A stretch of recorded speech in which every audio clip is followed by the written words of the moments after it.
انا هنا معايا البسكوتات اللي بتتباع في المحمصه بالشكل ده كده، بتتباع طبعا على انها محشيه، بس هي فاضيه زي ما انتم شايفين كده. انا دلوقتي هنا معايا نوتيلا، حطاها في كيس بحاجه رفيعه، هحشي بيه كل البسكوتات اللي معايا دي كده بالراحه بالشكل ده كده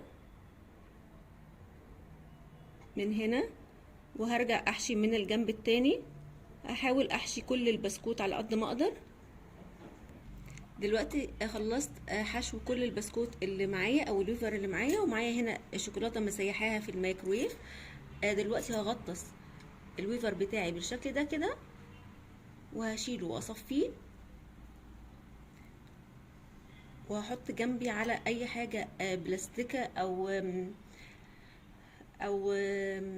سوليفان او اي حاجه ينفع اشيله من عليها بسهوله بالشكل ده كده.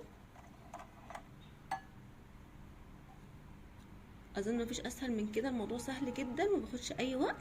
هو بس نقعد نحشي الويفر اللي معانا كله مره واحده، فعلشان ايه الشوكولاته ما تنشفش معانا او تتجمد.